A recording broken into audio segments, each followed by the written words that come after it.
Okay, listen, yeah, last week I was stood trembling in the middle of my bed, fighting tears, praying for a miracle, and screaming for help. Why? Because I just killed a spider the size of my lips in the morning, and I was hoping that my friend who was laughing, creasing, cackling at me on FaceTime would kindly crawl through the screen, discard of its remains. Even though it was definitely dead, I doubted my ability to complete the final task, just grabbing it some tissue and flushing it down the toilet. Anyways, this scenario is the epitome of self-doubt, where irrational thoughts bully our plans out of existence and make us lack confidence in our abilities. When self-doubt starts defining your day-to-day life, you got some serious problems on your hands. So, what goes through our minds when we doubt ourselves? Why is it so hard to see through it? And how do we reverse bully the negative voice in our heads? Well, you'll know in a few paragraphs' time. Sorry I sound a bit hoarse, like I'm a little bit ill at the moment. Part 1. The what? What goes through our minds when we doubt ourselves? Okay, so self-doubt is like being a superhero and using your superpowers in the most boring way possible. So boring that you might as well just be a civilian. Let's say you have every superpower like telekinesis, time travel, flying, anything that you can think of. And rather than trying to like move items from the fridge to your bedroom with your mind or like control the minds of KFC workers to get extra wings, you'd rather see into the future, confirm your lack of capability, and wallow in self-pity when your L's are confirmed. It's like having future you scream instructions across some magical void on how to avoid being a huge failure, except this magical void is trapped in a thought bubble. Future you is uncontactable and you haven't got a clue about what's going to happen in the future. You know this and you entertain the illusion every single time like one silly individual. Okay, so the thought process behind self-doubt seems to follow the typical format of professional debates: case construction, refutation, and case rebuilding. Case construction is the first stage. It's where you build up evidence as to why you should doubt yourself. And it's where self-doubt and its little minions sit in like a boardroom hidden in the crevices of your brain and iterate on ways to make you feel incapable. When they finalize their best points, they shoot little thought bullets around your mind using Nerf guns so that the negativity bounces around your mind for the rest of the day. This causes thoughts like believing you won't get a job due to your qualifications not being the best, or thinking that you'll be terrible at an activity before you've even given it a go. If we had little mute buttons on the side of our head, this whole post would be a bit unnecessary, but we don't, and self-doubt invites new evidence into our minds as it pleases. Refutation is the second stage, and it's where self-doubt is reinforced and any thought that opposes it is belittled. It's like the quietest member of the debate team kindly asking the leader to rethink their terrible strategy before the competition. The leader whispers back a heart-puncturing insult and continues with the narrative that they've chosen anyway.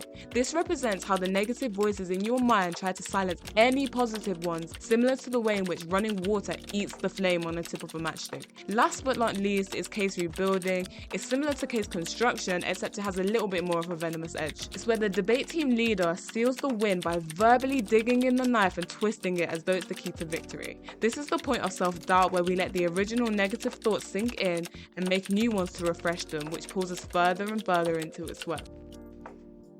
Unlike debates where it's one team against another, under the context of self-doubt, you're divided against yourself, and a house divided against itself cannot stand. Your fight or flight responses get overwhelmed by the situation, pack their bags and drop their savings on the next flight to Jamaica, and all you can do now is cower in the corner as the voice that no one else hears continually reminds you that you're not good enough.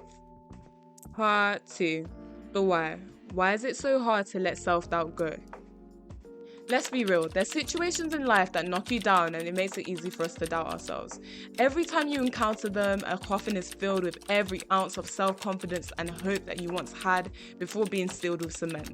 And with every confirmation that you're not good enough, the old coffin is placed into a new, larger one, like an inmate being moved from jail to a maximum security prison. This goes on and on and on until you have a large, gothic Russian nesting doll ready to be eaten by 1,000 starving graves. When self-confidence and hope are out of the picture, self-doubt is promoted from being your enemy to being your friend. It's like being 8 years old again and having a manipulatively cautious bestie who forces you to sit with them on the bench rather than going on to play with the other kids. All you can do is wonder what it's like to run and smile and swing like the other kids who look as though they rule the world. Self-doubt kills this wonder by continually reminding you of the time you flew off the swing and landed in A&E, or tells you stories about the kid who was spun so quickly on the roundabout that that he met the same fate as Icarus. You either continue sitting there like a memorial statue, or you play with the other kids until the doubt swirling in your head causes your foot to slip on the climbing frame and sends you right back to the bench. Either way, you're stuck on the bench not realizing that the kids' clothes that once fit you are constricting your body while self-doubt paralyzes you in time. Our neural pathways naturally use the past to help us navigate future scenarios. We usually won't go to a restaurant again if our first experience there was horrific, and we definitely won't eat from someone's house again if we saw them wash their dishes in a crazy way. However, self-doubt hijacks this biological system to make us comfortable with an action when it comes to the things that we actually want to do. Using the past, we picture everything that could possibly go wrong, even if it's a stretch, and this tricks us into thinking that our perception of ourselves and our actual abilities correlate. Constantly entertaining this results in us being comforted by the idea of being a certified failure, rather than just seeing how things go and possibly being the failure for real. Part 3. The how. How do we defeat the doubt? In a court of law, just because someone wins a case doesn't mean that they're not guilty. Listen, it's not about justice, it's about who has the most evidence, money, power, influence, and which lawyer just sounds more convincing. Similarly, because we've had confirming beliefs of past situations that make us doubt ourselves, we bend our reality to confirm the doubt rather than our reality just being true by itself. You end up locking up innocent hopes and dreams just because self-doubt has accused them of being unattainable due to your current skill set, and you do nothing about it. However, arguments have counter-arguments and defendants have prosecutors. To counter self-doubt, you need to be like a defendant with so much evidence that the evidence from the prosecution seems like a flimsy apology from a serial cheater who is definitely going to do it again. For every negative thought, counter it with a positive one, even if it doesn't directly correlate with the self-doubting thoughts that you're having. The human brain works harder to remember negativity than it does positivity. But the last time I checked, light overcomes darkness, so the little extra positivity that you give your brain goes a long way. After fighting negative thoughts with positive ones band for band, it won't be long before it goes from intentional to habitual, and soon self-doubt will be silenced before it even has a chance to open its mouth. Another way to fight against self-doubt is by going into situations where the only way out is to prove or disprove the self-doubting theory. If you have an outlandish friend to act as an accountability partner, it's even better because they see your abilities in a different light to the way that you do, and they won't let you escape. Constantly being in scenarios where you have no choice but to act eliminates self-doubt, because regardless of how you feel, you have no choice but to act. When choice is eliminated, self-doubt dies because you have other things to think about. This will only work if you actually want to do what you're doubting yourself about. Otherwise, it will just feel like someone's taking you prisoner against your own will. Well, it's probably going to feel like that anyways, but at least there's a purpose. You're doing this until hindsight hands you the evidence of you being perfectly capable of anything that you put your mind to. After enough of this, you'll reach a point where your confidence alone is sufficient enough to conquer doubt. There's nothing like a friend or a random girl like off social media to ignite this process. To conclude, patients who doubt their chances of recovery have a higher chance of death than patients with a positive mindset.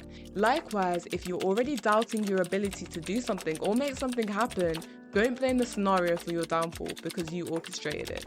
When you walk by faith and not by sight, some amazing things can happen even when you don't expect it. Whether you doubt or not, you don't know what's going to happen until you do it. Take the chances while you still can. Anyways, until next Friday, Alicia. Theodore.